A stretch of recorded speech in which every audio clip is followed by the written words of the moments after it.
میرے شوہر راشد کی وفات کو ابھی کچھ ہی دن ہوئے تھے اور گھر میں ابھی بھی عطر کی ہلکی سی خوشبو دیواروں پر چپکی ہوئی تھی جب میرے بیٹے عرفان نے فون کر کے ایسے کہا جیسے کوئی سبزی کی قیمت بتا رہا ہو۔ امی، میں نے آپ کی گاڑی بیچ دی۔ میرے ہاتھ سے اسٹیل کا گلاس پھسلتے پھسلتے بچا۔ مجھے لگتا شاید میں نے غلط سنا۔ میں نے آہستہ سے پوچھا، کون سی گاڑی؟ وہ ہلکا سا ہنسا، وہی پرانی ابا والی۔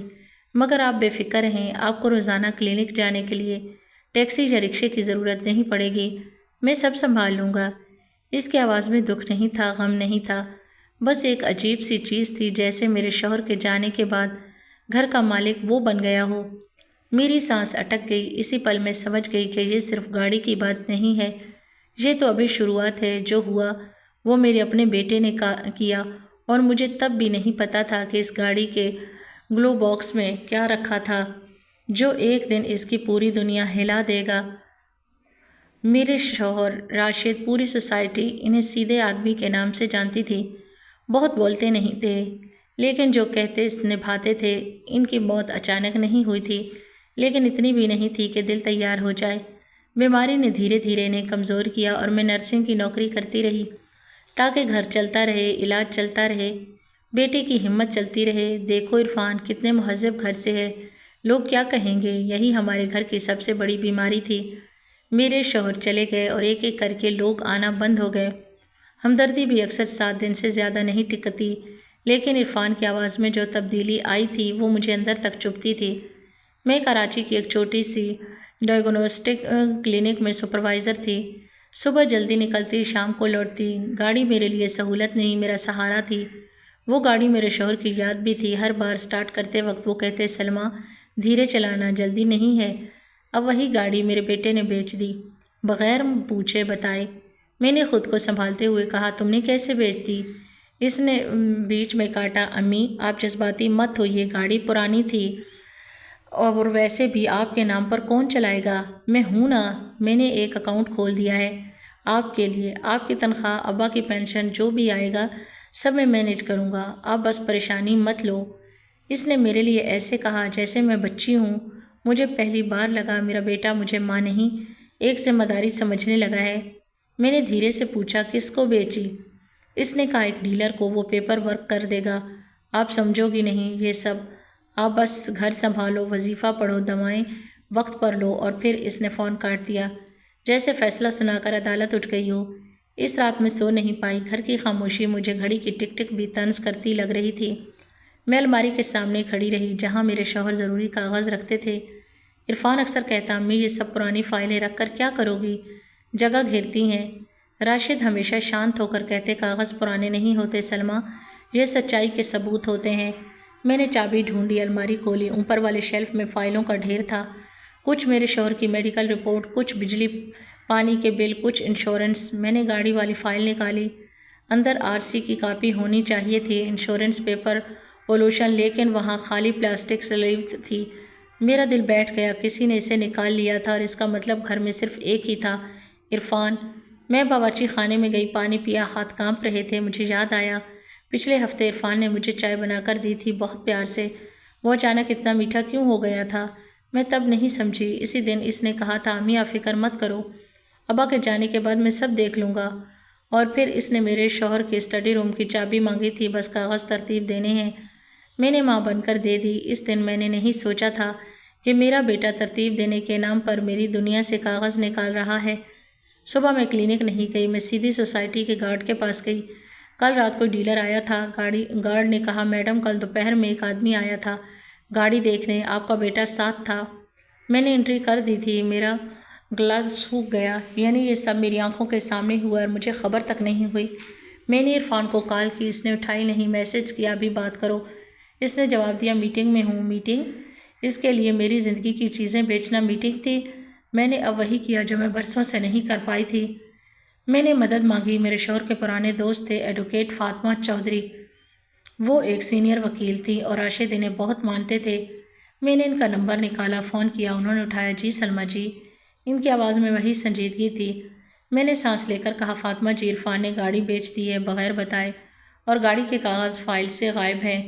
فون اس کے ایک فون کے اس پار 1 سیکنڈ کا سناٹا ہوا، پھر انہوں نے بہت شانت لیکن بہت پکا کہا، آپ ابھی گھر میں ہیں؟ میں نے کہا ہاں۔ انہوں نے کہا میں آپ کو ڈرانے نہیں آئی، لیکن یہ معمولی بات نہیں ہے، آپ فوراً ایک کام کریں، جو بھی آپ کے شوہر اور آپ کے نام کے دستاویزات ہیں انہیں ایک جگہ رکھ لیں اور کسی کو نہ بتائیں کہ آپ مجھ سے بات کر رہی ہیں، میں آدھے گھنٹے میں کال بیک کرتی ہوں۔ ان کی بات نے میری رگوں میں ٹھنڈک ڈال دی۔ کیا میرا بیٹا اتنا دور جا سکتا ہے؟ ماں کا دل ہمیشہ بچوں کے لیے بہانے ڈھونڈتا ہے، لیکن سچ ایسا تھا جسے بہانے نہیں چاہیے تھے۔ میں نے بیٹھ کر کاغذ نکالے اور اسی دوران مجھے ایک چھوٹی سی بات یاد آئی جس نے میرے ہاتھ روک دیے۔ میرے شوہر کی وفات سے 2 دن پہلے جب وہ بہت کمزور تھے، انہوں نے میرا ہاتھ پکڑا تھا۔ ان کی انگلیاں ٹھنڈی تھیں لیکن پکڑ مضبوط۔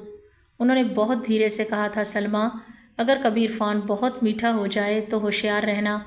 میں نے تب رو کر کہا تھا، ایسا مت کہو، عرفان ہمارا بیٹا ہے۔ راشد نے آنکھیں بند کر کے بس اتنا کہا، گلو باکس میں یاد رکھنا۔ تب مجھے لگا دواؤں کا اثر ہے، بخار کا وہم ہے۔ میں نے اس کا ایک لفظ کو دل کے کسی کونے میں رکھ دیا تھا۔ آج وہ کونا کھل گیا۔ گاڑی کا گلو باکس، وہ چھوٹا سا ڈبہ جس میں ہم ٹول، رسیدیں، پارکنگ ٹکٹ، ایک چھوٹی ٹارچ رکھتے تھے۔ راشد نے آخری وقت میں گلو باکس کیوں کہا تھا اور عرفان نے گاڑی اتنی جلدی کیوں بیچ دی؟ فاطمہ جی نے آدھے گھنٹے میں کال کی۔ انہوں نے کہا، سلمیٰ جی، میں نے RTO والے ایک جاننے والے سے بات کر کے دیکھی ہے، لیکن پہلے ایک بات بتائیے، گاڑی کس کے نام پر رجسٹر تھی؟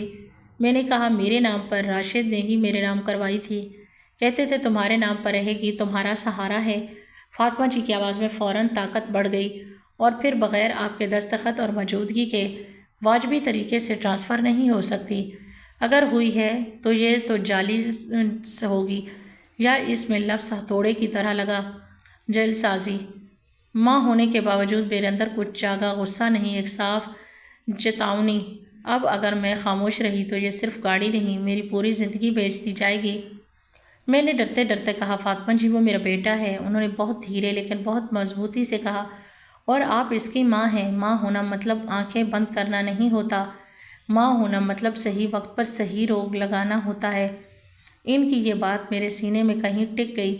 انہوں نے آگے کہا، آپ ایک کام کرو، آج شام تک کوئی بھی کاغذ عرفان کو مت دینا، اگر مانگے تو کہنا کہ آپ ڈھونڈ رہی ہیں، اور سب سے ضروری، بینک کی طرف کوئی چیز تو نہیں ہے، کوئی لاکر، کوئی مشترکہ اکاؤنٹ؟ میں نے کہا، راشد کے نام پر ایک لاکر تھا، لیکن چابی مجھے نہیں پتہ کہاں ہے، وہ ہمیشہ کہتے تھے سب بندوبست ہے۔ فاطمہ جی نے کہا، ٹھیک ہے، ہم لاکر پر بھی نظر ڈالیں گے، لیکن پہلے گاڑی۔ میں نے گاڑی کا نمبر بھیج دیا۔ شام ہونے سے پہلے عرفان گھر آیا۔ اس کی چال میں ایک نقلی پریشانی تھی۔ امی آج کلینک نہیں گئی؟ میں نے کہا، نہیں، طبیعت ٹھیک نہیں تھی۔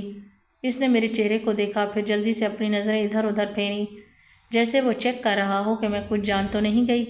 پھر اس نے وہی میٹھی آوازیں نکالی، امی آپ پریشان نہ ہوں، گاڑی سے آپ کو کیا لگاؤ ہے؟ میں آپ کو ڈرائیور رکھ دیتا ہوں، ان ڈرائیور والی سروس کرواتا ہوں، بس آپ مجھے کچھ فائلیں دے دو۔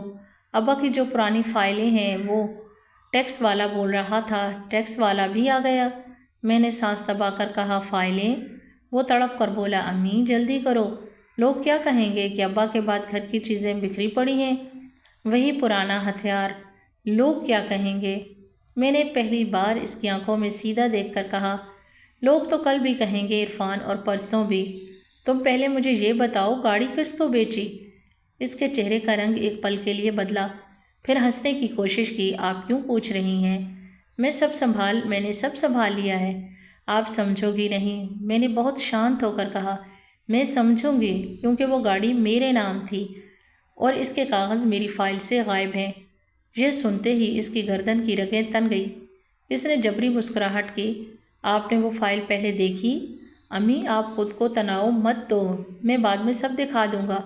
اور پھر اس نے میز پر ہاتھ رکھ کر تھوڑا آگے جھکتے ہوئے دھیمی آواز میں کہا، ویسے ابا کے اسٹڈی روم کی دوسری چابی کہاں ہے؟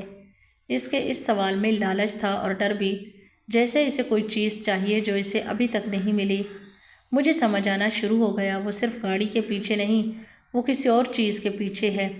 گلو باکس، لاکر کی چابیاں، سب ایک ہی دھاگے سے جڑے تھے۔ رات کو میں اپنے کمرے میں بیٹھی رہی، عرفان باہر ہال میں فون پر بات کر رہا تھا۔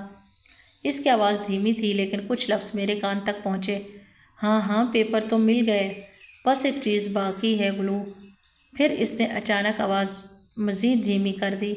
میرے جسم میں بجلی دوڑ گئی۔ اس نے گلو کہا تھا، گلو باکس، کیا وہ بھی اسی چیز کو ڈھونڈ رہا ہے؟ کیا راشد نے سچ میں کچھ چھپایا تھا؟ اور کیا میرا بیٹا اسے پانے کے لیے مجھے دھیرے دھیرے خالی کر رہا تھا؟ میں نے فاطمہ جی کو میسج کیا۔ اس نے کہا، گلو کہاں؟ مجھے ڈر لگ رہا ہے۔ ان کا جواب آیا، ڈرو مت، چوکس رہو، کل صبح RTO سے تصدیق مل جائے گی اور اگر ضرورت پڑی تو ہم گاڑی ہولڈ کروا دیں گے۔ میں نے موبائل اسکرین بند کی۔ کمرے میں اندھیرا تھا لیکن میرے اندر پہلی بار ایک روشنی تھی، سچ کی روشنی۔ میں رو رہی تھی لیکن آنکھوں میں وہ چمک تھی جو تب آتی ہے جب انسان فیصلہ کر لے۔ اب اور نہیں۔ صبح فاطمہ جی کی کال آئی۔ ان کی آواز تیز اور صاف تھی۔ سلمیٰ جی، گاڑی کا ٹرانسفر کل ہی دکھایا گیا ہے اور خریدار کا نام کوئی ڈیلر نہیں بلکہ ایک فرد ہے اور پتہ آپ کی سوسائٹی کے پاس کا ہے۔ میرا سر چکرا گیا۔ فاطمہ جی نے کہا، ہاں مطلب گاڑی دور نہیں گئی اور اصلی بات یہ ہے کہ ٹرانسفر کے لیے جو دستخط لکھے ہیں وہ آپ کی نقل کرنے کی کوشش ہے۔ میرے ہاتھ سے فون گرنے کو آیا۔ میرے اندر ماں اور انسان دونوں کا جھگڑا ختم ہو گیا۔ اب صرف انسان بچا تھا جسے انصاف چاہیے تھا۔ فاطمہ جی نے کہا، میں ابھی ایک لیگل نوٹس تیار کر رہی ہوں لیکن اس سے پہلے ہم گاڑی فزیکلی ڈھونڈیں گے۔ اگر وہ آپ کی سوسائٹی کے آس پاس ہے تو آج ہی گلو باکس بھی دیکھنا ہوگا۔ میں نے پھوپھی سے پوچھا، گلو باکس میں کیا ہے فاطمہ جی؟ انہوں نے ایک پل رک کر کہا، مجھے نہیں پتہ لیکن آپ کے شوہر نے آخری وقت میں اگر گلو باکس کہا تھا تو وہاں صرف ٹول رسیدیں نہیں ہوں گی، وہاں کچھ ایسا ہوگا جو آپ کے بیٹے کے اصلی ارادے دکھا دے گا۔ اسی پل باہر حال میں عرفان کی آواز آئی، امی نیچے آؤ، ایک آدمی آیا ہے، کہہ رہا ہے گاڑی کے بارے میں بات کرنی ہے۔ میں نے دروازہ کھولا، میرا دل دھڑک رہا تھا۔ نیچے لابی میں ایک آدمی کھڑا تھا، سادہ کپڑے لیکن آنکھیں تیز۔ اس نے کہا، آپ ہی سلمیٰ جی ہیں؟ میڈم، آپ کی گاڑی ابھی بیسمنٹ میں کھڑی ہے لیکن گلو باکس کا تالا ٹوٹا ہوا ہے۔ میری سانس رک گئی۔ میں بیسمنٹ کی طرف بھاگی اور جب میں نے دور سے اپنی گاڑی دیکھی تو ونڈو شیلڈ کے اندر کچھ چمکا، جیسے کسی نے جلدی میں کوئی چیز چھپائی ہو۔ میں دروازہ کھولنے ہی والی تھی کہ پیچھے سے عرفان کی آواز آئی، پھوپھی بن کر کان میں آئی، امی گلو باکس مت کھولنا۔ اس کی آواز میرے کان میں زہر بن کر اتر گئی۔ میں نے پلٹ کر دیکھا، اس کی آنکھ میں ڈر تھا اور وہ کسی بیٹے کا نہیں تھا، وہ ڈر کسی مجرم کا تھا جسے پکڑے جانے کا ڈر ہو۔ بیسمنٹ کی پیلی رنگ کی روشنی میں ونڈ شیلڈ کے اندر کچھ چمک رہا تھا، ایک چھوٹا سا دھاتی کونا جیسے کوئی چابی یا پین ڈرائیو کا حصہ ہو۔ گلو باکس کا تالا سچ میں ٹوٹا ہوا تھا۔ میں نے اسے اپنے بہتر کی کانپتی ہوئی ماں کو ایک طرف رکھ کر اس عورت کو آگے کیا جو برسوں سے سب سنبھالتی آئی تھی۔ میں نے دھیرے سے کہا، تم مجھے روک رہے ہو عرفان؟ اس نے آنکھیں پھیری جیسے آس پاس کوئی سن نہ لے، پھر بولا، امی وہ بس پرانے کاغذ ہیں، آپ پریشان ہو جائیں گی۔ میں نے صاف کر دیا ہے، سب چلیں اوپر۔ میں نے لفظ پکڑ لیا، صاف کر دیا؟ مطلب گلو باکس میں کچھ تھا اور تم نے نکال لیا؟ اس کے گلے میں جیسے کچھ پھنس گیا۔ وہ جھول کر بولا، آپ کو یہ سب سمجھ نہیں آئے گا۔ اور پھر اس نے میری کلائی پکڑ لی، ہلکا سا زور لگا کر، جیسے میں بچی ہوں، وہی کلائی جس نے کبھی اس کے بخار میں ماتھا چھوا تھا۔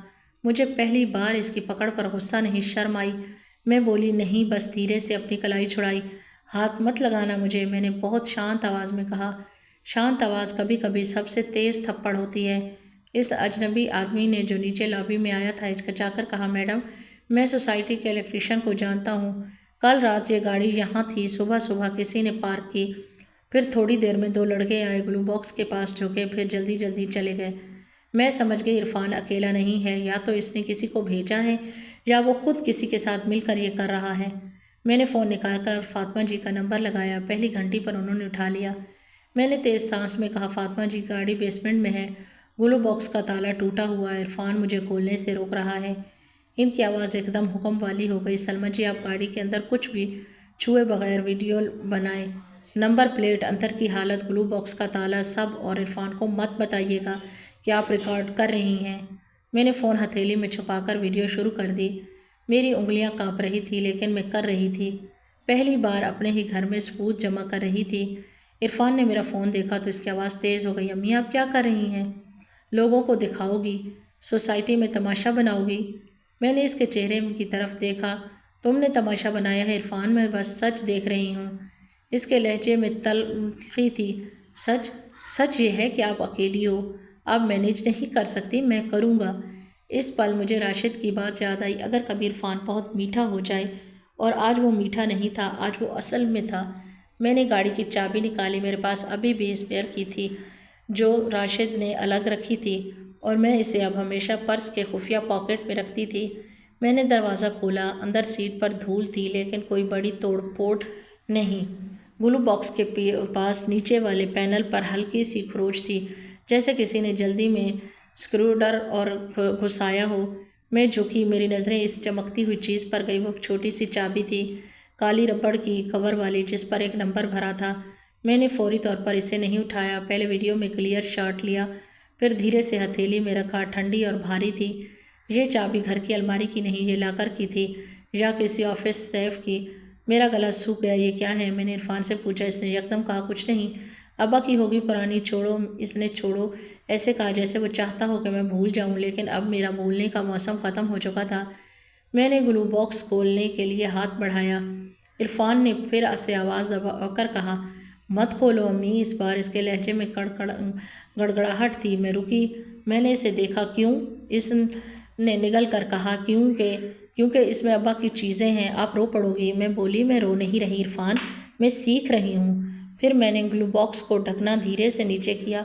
اندر کاغذوں کا چھوٹا سا ڈھیر تھا، پرانی پارکنگ کی رسیدیں، ایک ٹارچ، ایک پھٹا ہوا ماسک، لیکن بیچ میں ایک بھورے رنگ کا لفافہ تھا جس پر کوئی نام نہیں لکھا تھا، بس ایک چھوٹا سا اسٹیکر لگا تھا جیسے مہر ہو۔ اس کے اوپر پین سے لکھا تھا، صرف سلمیٰ کے لیے۔ میرے دل کی دھڑکن اتنی تیز ہو گئی، مجھے لگا عرفان بھی سن لے گا۔ عرفان نے قدم آگے بڑھایا۔ امی وہ… میں نے فوراً لفافہ نہیں اٹھایا، پہلے اس کی تصویر لی۔ فاطمہ جی نے کہا تھا ثبوت۔ میں نے لفافہ ویسے ہی رکھا، گلو باکس بند کیا اور بہت شانت ہو کر کہا، اوپر چلو عرفان۔ ابھی عرفان نے راحت کی سانس لی، جیسے اسے جیت مل گئی، لیکن اسے نہیں پتہ تھا کہ میں گلو باکس بند کر کے بھاگ نہیں رہی، میں بس صحیح جگہ، صحیح گواہ، صحیح وقت چن رہی ہوں۔ ہم لفٹ کے اوپر آئے اور گھر میں گھستے ہوئے عرفان نے آواز بدل دی، میٹھی، تھکی ہوئی، جیسے وہ مظلوم ہو۔ امی، آپ میری بات سمجھ کیوں نہیں رہی؟ میں آپ کے لیے ہی تو کر رہا ہوں۔ میں نے کہا، ٹھیک ہے، بیٹھو۔ میں نے اسے صوفے پر بٹھایا اور خود سامنے کرسی پر۔ پہلی بار ہمارے بیچ فاصلہ تھا، جسمانی نہیں، ذہنی۔ وہ مجھے دیکھ رہا تھا جیسے میں کوئی نئی عورت ہوں۔ میں نے بہت سیدھا سوال پوچھا، تم نے میرے نام کے دستخط کیسے لگائے؟ اس کے چہرے پر بجلی سی چمکی، پھر اس نے خود کو سنبھال لیا۔ کون سے دستخط؟ میں نے کہا، RTO میں ٹرانسفر دکھ رہا ہے اور دستخط میری جیسی بنائے گئے ہیں۔ اب اس کو اداکاری گرنے لگی۔ وہ جھلایا۔ امی، آپ کس سے بات کر رہی ہو؟ کس نے آپ کو بھڑکایا؟ میں نے کہا، یہ بھڑکایا نہیں ہے، یہ ثبوت ہے۔ اس کے ہونٹ سکڑ گیا۔ آپ کو لگتا ہے میں مجرم ہوں؟ میں نے کہا، مجھے لگتا ہے تم ڈر رہے ہو۔ اس پر وہ اٹھ گیا۔ میں ڈر نہیں رہا، آپ اکیلی نہیں رہ سکتی، آپ کو کوئی سنبھالنے والا چاہیے۔ ابا چلے گئے اب۔ اس نے جملہ ادھورا چھوڑ دیا، لیکن اس کا مطلب صاف تھا، اب میرا مالک وہ ہے۔ میں نے شانت ہو کر کہا، مالک؟ میں کوئی زمین نہیں ہوں عرفان۔ اس کا چہرہ لال ہو گیا۔ اس نے دھیمے سخت لہجے میں کہا، ٹھیک ہے، اگر آپ کو میری مدد نہیں چاہیے تو پھر بات مت کرنا، میں آپ کو سنبھالنے والا نہیں۔ اور وہ اسٹڈی روم کی طرف مڑا۔ میرے اندر الارم بج اٹھا، وہ پھر چابی ڈھونڈنے جا رہا ہے۔ میں نے فوراً کہا، رکو۔ وہ رکا، پلٹا۔ کیا؟ میں نے کہا، تمہیں اسٹڈی روم میں جانے کی ضرورت نہیں۔ اس نے طنز کیا۔ کیوں؟ اب وہ بھی آپ کی ریاست ہے۔ میں نے اسے دیکھ کر کہا، ہاں، میرے شوہر کا کمرہ تھا اور اب میرا ہے۔ میرے ہی منہ سے یہ لفظ نکلے اور مجھے خود پر بھروسہ ہونے لگا۔ اسی وقت میرے فون پر فاطمہ جی کا میسج آیا، ابھی کے ابھی لفافہ اور چابی محفوظ رکھو اور آج شام میرے چیمبر میں آ جاؤ، اکیلی نہیں، کسی بھروسے والے پڑوسی یا رشتہ دار کے ساتھ، لیکن بیٹے کو مت بتانا۔ میں نے اسکرین بند کر دی۔ میرے اندر ڈر تھا لیکن ایک سمت بھی تھی۔ عرفان چپکے سے کمرے میں گھوم رہا تھا، اس کی نظریں میرے پرس پر ٹکتی، پھر ہٹ جاتی۔ وہ کچھ سوچ رہا تھا اور پھر اس نے وہی چال چلی جو سب سے زیادہ چوٹ کرتی ہے، جذباتی بلیک میل۔ امی، آپ اتنے ٹھنڈ میں ٹھنڈی کیسے ہو گئیں؟ ابا گئے ہیں، وہ آپ مجھے ہی شک کی نظر سے دیکھ رہی ہیں۔ لوگ کیا کہیں گے کہ ماں بیٹا ایک دوسرے سے لڑ رہے ہیں؟ میں نے دھیرے سے کہا، لوگ وہی کہیں گے جو انہیں مزہ دیتا ہے، میں اب ان کے مطابق نہیں جیوں گی۔ میرے لہجے میں نہ غصہ تھا نہ دھونس، بس ایک سیما تھی، اور جو سیما ہو وہی اصلی طاقت ہوتی ہے۔ شام ہونے لگی۔ میں نے بہانہ بنایا کہ مجھے کلینک جانا ہے۔ عرفان نے کہا، میں چھوڑ دیتا ہوں۔ میں نے کہا، نہیں، میں ٹیکسی یا رکشہ کر لوں گی۔ وہ حیرت سے دیکھتا رہا کیونکہ وہ چاہتا تھا کہ میں اس کے ساتھ جاؤں تاکہ وہ میرے ہر قدم پر نظر رکھ سکے۔ میں نے جلدی سے اپنے پرس میں لفافہ اور چابی رکھی، لفافے کو ایک پرانے تھیلے میں کپڑوں کے نیچے چھپا دیا۔ پڑوسن سمینہ آپا کو ساتھ چلنے کو کہا۔ انہوں نے بغیر کوئی سوال کیے کہا، چل بیٹا، میں ہوں نا۔ ہم فاطمہ جی کے پیچھے ان کے چیمبر پہنچے۔ وہ ایک سینئر وکیل تھی، ان کے چیمبر میں کتابیں رکھی تھیں اور ایک سادہ سی کرسی تھی۔ انہوں نے مجھے بٹھایا، پانی پلایا اور پھر نہایت صاف الفاظ میں کہا، اب آپ جو بھی بتائیں گی وہ کاغذ پر درج ہوگا، اور اگر آپ کا بیٹا غلط ہے تو اسے اپنے عمل کا نتیجہ بھگتنا ہوگا، لیکن ہم اسے مٹی میں نہیں ملائیں گے بلکہ قانون اور سمجھداری کے ذریعے اسے صحیح راستے پر لانے کی کوشش کریں گے۔ ان کے الفاظ سن کر میرے دل کو کچھ سکون ملا۔ یہ بدلہ نہیں تھا بلکہ اصلاح کا راستہ تھا۔ میں نے چابی ان کے سامنے رکھی، انہوں نے اسے دیکھا، نمبر نوٹ کیا، پھر میں نے لفافہ نکالا۔ میری انگلیاں کانپ رہی تھیں۔ فاطمہ جی نے کہا، کھولیے۔ میں نے دھیرے سے سیل توڑی۔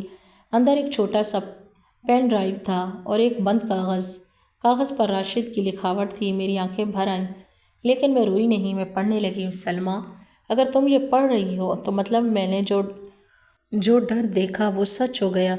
عرفان کو میں بہت پیار کرتا ہوں لیکن میں اس کے لالچ کو بھی پہچانتا ہوں۔ اس پین ڈرائیو میں کچھ دستاویزات ہیں، جائیداد کے کاغذ نہیں، ثبوت ہیں، ایسے ثبوت جو دکھائیں گے کہ عرفان نے کب اور کس کے ساتھ مل کر کیا کیا۔ میرے ہاتھ ٹھنڈے پڑ گئے۔ فاطمہ جی نے میری طرف دیکھا۔ یہ کس بارے میں ہے؟ میں نے کہا، میرا شوہر جانتا تھا کہ عرفان کچھ غلط کرے گا۔ فاطمہ جی نے پین ڈرائیو کر کے اپنے لیپ ٹاپ میں نہیں لگایا۔ انہوں نے فوراً کہا، پہلے فرنازک بیک اپ ہوگا، ہم اسے یوں نہیں کھولیں گے۔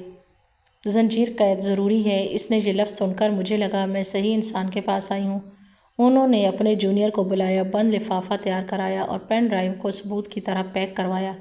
پھر انہوں نے چابی دیکھ کر کہا، یہ چابی بینک لاکر کی معلوم ہوتی ہے اور آپ نے کہا تھا آپ کے شوہر کے نام لاکر تھا۔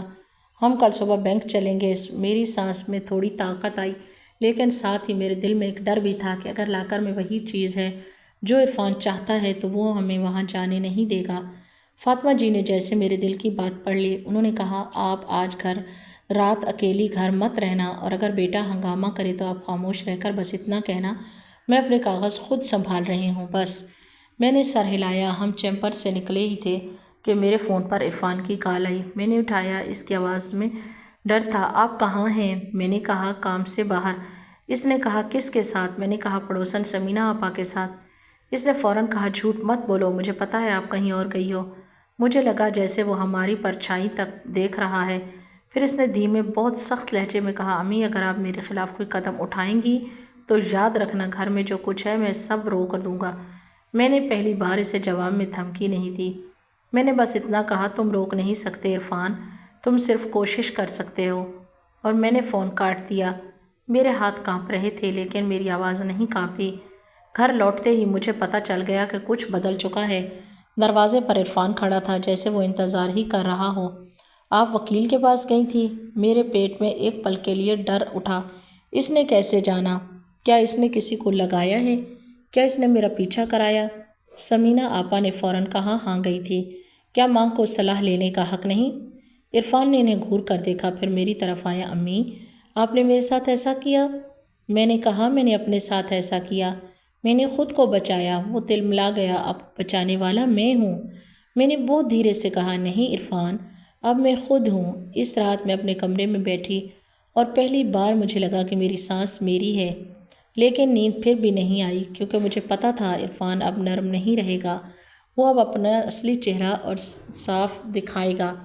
سچ میں رات گئے مجھے ہلکی سی آواز سنائی دی، اسٹڈی روم کے دروازے کے پاس کھڑکھڑاہٹ جیسے کوئی چابی گھما رہا ہو۔ میں دھیرے سے اٹھی، دروازے کی طرف گئی۔ باہر ہال میں اندھیرا تھا لیکن اسٹڈی روم کے نیچے کی درار سے روشنی کی ایک پتلی لکیر باہر آ رہی تھی، مطلب کوئی اندر ہے۔ میرا دل تھر تھرایا۔ میں نے چپکے سے اپنے فون کا کیمرہ آن کیا، ریکارڈنگ شروع کی اور ایک قدم آگے بڑھی۔ اندر سے عرفان کی آواز آئی، بہت دھیمی، کسی اور سے سرگوشی کرتے ہوئے، ہاں لاکر کی چابی نہیں مل رہی، پین ڈرائیو بھی نہیں ملی، جلدی کرو، صبح سے پہلے چاہیے ورنہ وہ۔ پھر دوسری طرف سے کسی آدمی کی آواز آئی جسے میں پہچان نہیں پائی اور اسی وقت اسٹڈی روم کے اندر کچھ دھڑام سے گرا۔ جیسے کوئی الماری کھل گئی ہو۔ میں نے ایک ہی سانس میں سمجھ لیا عرفان اکیلا نہیں ہے، وہ کسی کو رات میں گھر کے اندر لے کر آیا ہے، اور یہ صرف چوری نہیں ہے، یہ میرے شوہر کی آخری چیتاونی کا سچ ہے۔ میں نے ہاتھ بڑھا کر اسٹڈی روم کا دروازہ دھکا دینے ہی والی تھی کہ پیچھے سے میرے کمرے کے پاس کی کھڑکی پر کچھ کھٹکھٹایا، ایک چھوٹا سا پتھر اور پھر ایک سلمیٰ جی دروازہ مت کھولیے، وہ لوگ آپ کو دیکھ لیں گے۔ میں پلٹ گئی، کھڑکی کے باہر اندھیرے میں ایک پرچھائی تھی، میری سانس رک گئی۔ یہ کون ہے جو مجھے بچا رہا ہے؟ کھڑکی کے باہر کی پرچھائی نے پھر سے کہا، سلمیٰ جی ابھی دروازہ مت کھولیے، وہ لوگ آپ کو دیکھ لیں گے۔ میرے پورے جسم میں کپکپی سی دوڑ گئی۔ رات کے 2 بجے میرے اپنے گھر میں کوئی آدمی اور میرا بیٹا اسٹڈی روم میں کسی انجان کے ساتھ فائلیں الٹ پلٹ کر رہا ہے، باہر کوئی تیسرا آدمی مجھے بچنے کو کہہ رہا ہے۔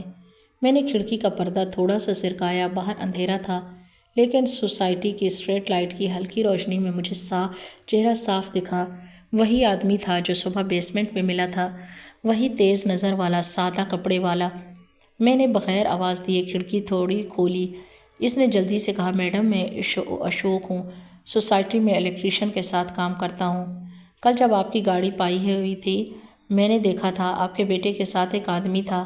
آج رات وہ آدمی پھر آیا، مجھے شک ہوا، میں نیچے تھا، تبھی میں نے دیکھا وہ سیدھا آپ کے فلور پر گیا۔ میڈم مجھے ڈر لگا کہ کچھ بڑا غلط ہو رہا ہے۔ میرے ہونٹ سوکھ گئے، تو منہ پر کیسے آئے؟ میں نے بہت دھیرے سے پوچھا۔ اس نے کہا، سیڑھیوں سے، لفٹ میں CCTV ہے۔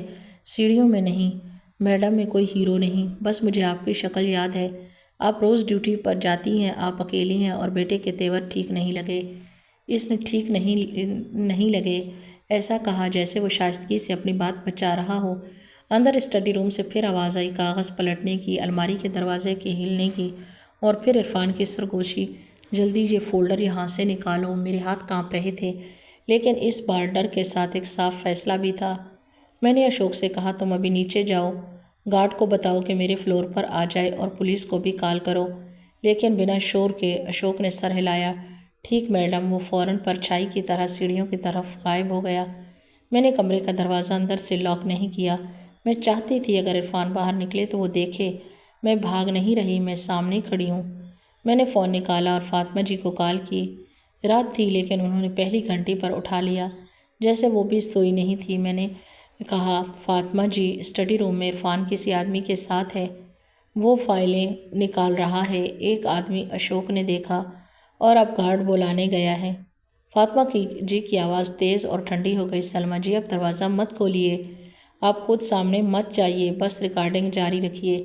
اگر گارڈ آ جائے تو ٹھیک ہے، میں ابھی پولیس کو کال کر رہی ہوں، آپ بس محفوظ رہیے۔ میری انگلیاں کانپ رہی تھیں، لیکن میں نے کیمرہ آن کیا، ریکارڈنگ شروع کی۔ میں نے دروازے کے پاس کھڑی ہو گئی تاکہ باہر کے قدم کی آواز ریکارڈ ہو۔ اندر اسٹڈی روم میں ایک بار پھر دھڑام کی آواز آئی، جیسے کوئی بھاری ڈبہ گرا ہو، اور اسی وقت اسٹڈی روم کا دروازہ کھلا۔ میرے سامنے عرفان کھڑا تھا، اس کے پیچھے ایک آدمی تھا، 40-45 سال کا، بھرا جسم، آنکھوں میں چالاکی۔ اس نے میری طرف دیکھا اور فوراً نظریں جھکا لیں، جیسے وہ جانتا ہے کہ اسے یہاں نہیں ہونا چاہیے تھا۔ عرفان نے مجھے ایسی نظر سے دیکھا جیسے میں اس کی دشمن ہوں۔ آپ جاگ رہی تھی؟ اس نے بناوٹی ہنسی کے ساتھ کہا۔ میں تو بس کچھ ابا کی فائلیں ترتیب دے رہا تھا، میں نے بہت شانت ہو کر کہا۔ رات 2 بجے اور مہمان کے ساتھ؟ میرے لفظوں کے ساتھ ہی وہ انجان آدمی کھسکنے لگا۔ عرفان نے اسے آنکھ سے اشارہ کیا، رکو۔ پھر عرفان میرے قریب آیا، اس کی آواز دھیمی ہو گئی، لیکن اس میں دھمکی صاف تھی، امی آپ بہت آگے نکل رہی ہو، اپنے بھلے کے لیے پیچھے ہٹ جائیے۔ میرے اندر ایک پل کے لیے وہ پرانا ڈر اٹھا جو ہر ماں کو ہوتا ہے جب بچہ پکڑا جائے، لیکن پھر میرے شوہر کی لکھاوٹ یاد آئی، گلو باکس کا لفافہ یاد آیا، اور فاطمہ جی کی آواز، ماں ہونا مطلب آنکھیں بند کرنا نہیں۔ میں نے دھیرے سے کہا، پیچھے نہیں ہٹوں گی۔ اس آدمی نے پہلی بار بولا، دیکھیے میڈم، غلط فہمی ہے، میں تو بس۔ عرفان نے اسے کاٹ دیا، چپ۔ اور پھر اس نے میری طرف دیکھ کر کہا، آپ اکیلے لڑ سکتی ہو، آپ یہاں کچھ بھی ثابت نہیں کر پاؤ گی۔ وہ ایک قدم آگے بڑھا تو لفٹ کی گھنٹی بجی۔ میرے دل نے راحت کی سانس لی۔ باہر قدموں کی تیز آواز آئی، گارڈ کی آواز، میڈم سب ٹھیک ہے؟ اور پھر اشوک کی آواز، اسی پلیٹ میں ہے سر۔ عرفان کا چہرہ یکدم بدل گیا، اس کے اندر کا نیچر اب گھبرا گیا تھا۔ وہ انجان آدمی پیچھے ہٹا، میں دروازے کی طرف گئی اور لاک کھولا۔ باہر 2 گارڈ تھے اور اشوک تھا۔ گارڈ نے اندر جھانک کر فوراً پوچھا، سر آپ کون؟ وہ آدمی ہچکچایا، میں دوست ہوں۔ عرفان نے جھٹ سے کہا، یہ میرا دوست ہے بس۔ گارڈ نے سختی سے کہا، رات 2 بجے وزٹر انٹری رجسٹر میں نام نہیں ہے میڈم کے گھر۔ ایسے اس کا جملہ ادھورا ہی تھا کہ اسی وقت نیچے سے پولیس کی جیپ کا سائرن ہلکا سا سنائی دیا۔ میرے اندر ایک کپ کپی ہوئی، اب بات گھر کے اندر نہیں رہے گی، اب قانون آئے گا۔ میں نے خود کو مستحکم کیا اور گارڈ سے کہا، ان دونوں کو یہیں روکو، پولیس آ رہی ہے۔ عرفان نے میری طرف دیکھا، اس کی آنکھ میں پہلی بار ڈر پوری طرح کھل گیا۔ امی آپ سچ میں پولیس بلا رہی ہیں؟ اس کی آواز اب غصے سے کم اور گھبراہٹ سے زیادہ تھی۔ میں نے کہا، میں سچ میں اپنے گھر کی حفاظت کر رہی ہوں۔ پولیس آئی ہے، 2 کانسٹیبل اور 1 ہیڈ کانسٹیبل۔ انہوں نے پہلے میری بات سنی، پھر عرفان کی۔ عرفان نے وہی ڈرامہ شروع کیا، یہ میری ماں ہے، جذباتی ہیں، غلط فہمی ہے۔ میں نے بنا ڈرامے کے سیدھا کہا، میری گاڑی میرے نام تھی، میرے دستخط جعلی بنائے گئے ہیں، میرے شوہر کی فائلوں سے کاغذ غائب ہیں، رات میں بغیر انٹری یہ آدمی گھر میں ملا اور میرا بیٹا مجھے گلو باکس کھولنے سے روکتا رہا۔ ہیڈ کانسٹیبل نے عرفان کو دیکھا، پھر اس آدمی سے پوچھا، آپ کا آئی ڈی؟ وہ گھبرا کر بولا، جی۔ اس نے جیب ٹٹولی اور ایک کارڈ نکالا۔ پولیس نے دیکھ کر کہا، یہ لوکل پراپرٹی بروکر ہے۔ میرے ماتھے پر پسینہ آ گیا۔ Property broker? میرا بیٹا کس کے ساتھ کیا سودا کر رہا تھا؟ فاطمہ جی نے مجھے واٹس ایپ پر شکایت کا مسودہ بھیج دیا تھا۔ میں نے وہ پولیس کو دکھایا۔ پولیس نے کہا، میڈم آپ صبح تھانے آ کر تحریری شکایت دیجیے، ابھی ہم انہیں نیچے لے جاتے ہیں۔ آپ اپنا CCTV فوٹیج اور یہ ریکارڈنگ سنبھال کر رکھیے۔ میں نے سر ہلایا، میرے ہاتھ کانپ رہے تھے لیکن میں گر نہیں رہی تھی۔ عرفان کو جب پولیس نیچے لے جا رہی تھی تو اس نے میری طرف دیکھا۔ اس کی آنکھوں میں اب غصہ نہیں تھا، بس ایک ٹوٹی ہوئی جد تھی۔ آپ نے سب ختم کر دیا؟ اس نے کہا۔ میں نے جواب نہیں دیا کیونکہ میں جانتی تھی یہ ختم نہیں ہے، یہ شروعات ہے، صحیح شروعات۔ اگلی صبح میں فاطمہ جی کے ساتھ بینک گئی، جس برانچ میں راشد کا لاکر تھا۔ وہاں KYC کی لمبی کارروائی تھی، فارم، دستخط، تصدیق، نامزد کی تفصیل، ڈیتھ سرٹیفکیٹ کی کاپی اور بینک کی تصدیق۔ فاطمہ جی نے سب بندوبست کروایا۔ انہوں نے مجھے سمجھایا، سلمیٰ جی، لاکر کھولنا جذباتی کام نہیں ہے، یہ قانونی کام ہے، ہم ہر قدم کا ریکارڈ رکھیں گے۔ بینک مینیجر نے مجھے عزت سے دیکھا۔ شاید پہلی بار مجھے لگا کہ معاشرے میں بھی کچھ لوگ ہیں جو بیوہ عورت کو کمزور نہیں سمجھتے، بس اصول دیکھتے ہیں۔ لاکر روم میں پہنچی تو میرے اندر شوہر کی یادوں کا طوفان اٹھا۔ لوہے کی دیواریں، چھوٹے چھوٹے نمبر، ٹھنڈی ہوا۔ میں نے وہ چابی نکالی جو گلو باکس سے ملی تھی۔ نمبر ملا، میرا گلا بھر آیا۔ فاطمہ جی نے ہلکی آواز میں کہا، کھولیے۔ میں نے لاکر کھولا۔ اندر ایک نیلی فائل تھی، ایک چھوٹا سا کپڑے کا تھیلا اور ایک لفافہ، بالکل اسی طرح جیسے گلو باکس میں تھا، لیکن اس پر لکھا تھا، سلمیٰ، اپنی عزت بچا لینا اور عرفان کی روح بھی۔ میرے ہاتھ تھر تھرا گئے۔ کپڑے کے تھیلے میں ایک سادہ سی سونے کی انگوٹھی نہیں بلکہ ایک چھوٹا سا پین ڈرائیو اور کچھ اسٹیمپ پیپر تھے۔ فاطمہ جی نے فوراً کہا، انہیں ہم سیدھے فرناسک روڈ پر لے جائیں گے۔ نیلی فائل میں وہ دولت کی فائل نہیں تھی جیسے فلموں میں ہوتی ہے، وہ ثبوت کی فائل تھی۔ اس میں جائیدادوں کی لسٹنگ، فارم کی فوٹو کاپیاں، ایک بروکر معاہدہ اور سب سے اوپر ایک ہاتھ سے لکھا نوٹ تھا، راشد کی لکھاوٹ میں۔ سلمیٰ، عرفان نے میرے علاج کے دوران کئی بار مجھ سے جائیداد بیچنے کے لیے کہا۔ میں جانتا تھا کہ وہ دباؤ میں ہے، اسٹیٹس لائف اور لوگ کیا کہیں گے۔ میں نے اسے سمجھایا لیکن وہ نہیں مانا۔ اگر تم یہ پڑھ رہی ہو تو وہ میرے نام کی چیزیں بھی بغیر پوچھے بیچنا شروع کر چکا ہوگا۔ میں نے اس کے لاکر میں وہ سب رکھا ہے جو تمہیں سچ دکھائے گا، لیکن یاد رکھنا، اسے مٹانا نہیں ہے، اسے روکنا ہے۔ میں نے آنکھیں بند کی۔ میرے شوہر نے مجھے بدلہ نہیں سکھایا تھا، انہوں نے مجھے سیما سکھائی تھی۔ حد۔ فاطمہ جی نے دھیرے سے کہا، سلمیٰ جی، یہ دستاویزات دکھاتی ہیں کہ آپ کا بیٹا آپ کو قانونی طور پر نظر انداز کر کے جائیداد بیچنے کی کوشش کر رہا تھا اور بروکر کے ساتھ مل کر کاغذ بنا رہا تھا۔ گاڑی کی جعل سازی بھی اسی پیٹرن کا حصہ تھی۔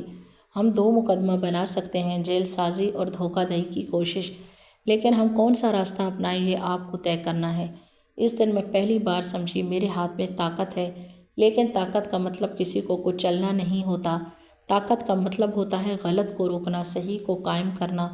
تھانے میں ہم نے تحریری شکایت درج کروائی۔ پولیس نے RT اور RTO جعل سازی کی تفتیش کے لیے متعلقہ ڈیسک پر لکھا اور بروکر کو پوچھ گچھ کے لیے بلایا۔ عرفان کو اسی روز ضمانت مل گئی کیونکہ اسے خاندانی جھگڑے کی طرح بھی دکھایا جا سکتا تھا۔ اس نے وکیل کر لیا تھا۔ گھر واپس آیا تو اس کی چال میں وہ پرانی اکڑ نہیں تھی۔ وہ خاموش تھا، آنکھوں میں تھکن تھی۔ اس رات اس نے میرے کمرے کے باہر کھڑے ہو کر کہا، امی بات کرنی ہے۔ میں نے کہا آؤ۔ وہ اندر آیا لیکن اس نے بیٹھنے سے پہلے کمرے کو دیکھا، جیسے اسے یقین نہیں کہ یہ کمرہ اب بھی میری جگہ ہے۔ اس نے دھیرے سے کہا، آپ نے پولیس بلا کر مجھے شرمندہ کر دیا۔ میں خاموش رہی۔ پھر میں نے پوچھا، تم نے میرے نام کے دستخط کیوں بنائے؟ اس نے سر جھکا لیا۔ اس کا گلا بھر آیا کیونکہ مجھے لگا سب ہاتھ سے نکل رہا ہے۔ میرے دوست، میرے حلقے، سب وہی کہتے ہیں جو آج کل بہت سے گھروں میں بچوں کو توڑ دیتا ہے۔ لوگ کیا کہیں گے؟ میں نے اسے دیکھا اور کہا، اور تم نے مجھے گھر سے نکالنے کے بارے میں لوگ کیا کہیں گے؟ اس نے چونک کر میری طرف دیکھا۔ میں آگے بولی، عرفان، تم نے مجھے ماں نہیں سمجھا، تم نے مجھے ایک کمزور بیوہ سمجھا جس کی چیزیں تمہیں مل جائیں گی۔ تمہیں لگا راشد کے جانے کے بعد گھر پر تمہارا راج ہوگا، لیکن راشد نے میرے لیے راج نہیں چھوڑا، انہوں نے میرے لیے سچ چھوڑا۔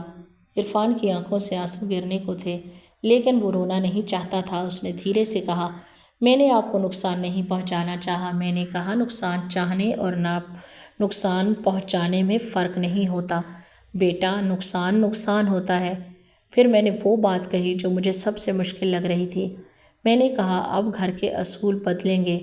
وہ فوراً گھبرایا۔ کیسے؟ میں نے کہا، پہلا، میری تنخواہ اور پنشن میرے کنٹرول میں رہے گی۔ دوسرا، میرے دستاویزات تم نہیں چھوؤ گے۔ تیسرا، کوئی بروکر، کوئی دوست، کوئی مشیر میرے گھر میں میری اجازت کے بغیر نہیں آئے گا۔ چوتھا، تم ایک کونسلر سے ملو گے کیونکہ تمہیں صرف قانون کا ڈر نہیں، اپنے اندر کے لالچ کا علاج چاہیے۔ وہ خاموش تھا۔ اس کی خاموشی میں ہار تھی اور شاید راحت بھی، کیونکہ باطن سے وہ خود بھی جانتا تھا کہ وہ غلط راستے پر جا چکا ہے۔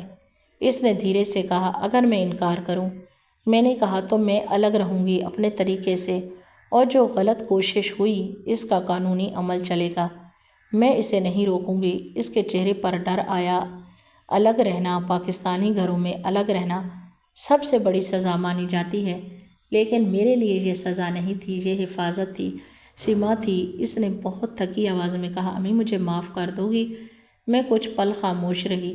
میں چاہتی تو اسے وقت کہہ دیتی نہیں کیونکہ دل دکھا تھا، لیکن میرے اندر ایک اور آواز تھی، کڑواہٹ پکڑ کر جینے سے زندگی نہیں بنتی۔ میں نے کہا، میں تمہیں معاف کر دوں گی، لیکن معافی کا مطلب یہ نہیں کہ سب پہلے جیسا ہوگا۔ معافی مطلب میں اپنے دل میں نفرت نہیں پالوں گی، لیکن سیما رہے گی۔ اس کے کندھے ڈھیلے پڑ گئے۔ اس نے پہلی بار سچ بولنے کی کوشش کی۔ میں نے ابا کے علاج کے وقت بھی دباؤ ڈالا تھا۔ مجھے لگا گھر بیچ دیں گے تو سب آسان ہو جائے گا۔ میری میرج امیج وہ ٹوٹ گئی۔ ابا نے مجھے سمجھایا تھا لیکن اس کی آواز ٹوٹ گئی۔ میں نے دل میں راشد کو شکریہ کہا۔ انہوں نے کہا، ہمارے بیٹے کو پیار کیا لیکن اندھا پیار نہیں کیا۔ انہوں نے سچ کی تیاری کر دی۔ اگلے ہفتے چیزیں دھیرے دھیرے صحیح سمت میں گئیں۔ بروکر پر مقدمہ مضبوط ہوا کیونکہ انٹری رجسٹرڈ اور میری ریکارڈنگ تھی۔ RTO میں جعل سازی کی تفتیش آگے بڑھی۔ فاطمہ جی نے کار ٹرانسفر کو قانونی طور پر ہولڈ کروایا۔ جس شخص کے نام گاڑی گئی تھی وہ سامنے آیا۔ وہ بھی بروکر کا آدمی تھا۔ نام صرف کاغذی کارروائی کے لیے استعمال ہوا تھا۔ گاڑی میرے نام پر واپس آئی۔ جو خرچہ ہوا تھا اس کی وصولی کا عمل شروع ہوا۔ عرفان نے کونسلر سے ملنا شروع کیا۔ پہلے وہ مجبوری میں گیا، پھر دھیرے دھیرے اسے سمجھ آیا لوگ کیا کہیں گے کہ غلامی انسان کو اندر سے کھوکھلا کر دیتی ہے۔ اس نے ایک دن مجھ سے کہا، امی مجھے لگتا تھا پیسے سے عزت ملتی ہے لیکن عزت تو آپ کے خاموش کھڑے رہنے سے ملتی ہے۔ میں نے اسے دیکھا اور پہلی بار میرے دل میں اس کے لیے پھر سے ماں والی نرمی آئی، لیکن اب وہ نرمی اندھی نہیں تھی۔ میں نے اپنے لیے بھی ایک فیصلہ کیا۔ میں نے کلینک کی نوکری کے ساتھ ساتھ ایک چھوٹا سا کورس جوائن کیا، فنانس کے بنیادی اصول، ڈیجیٹل بینکنگ کی حفاظت، نامزدگی اپڈیٹ۔ جو باتیں پہلے راشد سنبھالتے تھے اب میں سیکھ رہی تھی۔ فاطمہ جی نے کہا، علم ہی اصلی حفاظت ہے، اور سچ میں جب میں سیکھتی تھی تو میرا ڈر ختم ہو جاتا تھا یا کم ہوتا۔ ایک شام عرفان نے میرے سامنے وہ بات کہی جس کا میں انتظار کر رہی تھی۔ اس نے کہا، امی میں اسٹڈی روم میں جو کر رہا تھا وہ غلط تھا۔ میں اس آدمی کو گھر لایا تاکہ وہ فائلوں سے کچھ کاغذ نکال لے۔ مجھے لگا کہ کاغذ ہٹ گئے تو آپ کچھ نہیں کر پائیں گی۔ میں اپنا سر جھکا لیتا ہوں۔ میں ڈر گیا تھا کہ آپ مضبوط ہو جاؤ گی۔ میں سن کر اندر سے کانپ گئی، لیکن میں پگھلی نہیں۔ میں نے کہا، تمہیں ڈر مضبوط ماں سے نہیں ہونا چاہیے تھا، تمہیں ڈر کام سے ہونا چاہیے تھا۔ اس نے رو کر کہا، اب ہے۔ میں نے دھیرے سے اس کے سر پر ہاتھ رکھا۔ برسوں بعد میں نے اسے ویسے چھوا جیسے ماں اپنے بچے کو چھوتی ہے، لیکن اس بار میری آنکھیں کھلی تھیں۔ میرے شوہر کا وہ آخری لفظ گلو باکس اب میرے لیے صرف ایک سراغ نہیں تھا، اب وہ ایک سبق تھا۔ پیار کا مطلب کنٹرول نہیں، حفاظت ہے۔ حفاظت کا مطلب کبھی کبھی سخت فیصلے بھی ہوتے ہیں۔ آج جب میں اپنی گاڑی سٹارٹ کرتی ہوں تو مجھے راشد کی آواز یاد آتی ہے، سلمیٰ دھیرے چلانا۔ میں مسکرا دیتی ہوں اور کہتی ہوں، ہاں راشد، اب میں دھیرے بھی چلتی ہوں اور سچ کے ساتھ چلتی ہوں۔ اور سب سے بڑی بات، میں نے اپنے بیٹے کو نہیں کھویا، میں نے اسے روک دیا۔ یہی فرق ہے بدلہ اور انسان میں۔ بدلہ انسان کو توڑتا ہے، انصاف انسان کو سیدھا کرتا ہے، اور معافی دل کو ہلکا کرتی ہے، جیسی ماں زندگی کو محفوظ کرتی ہے۔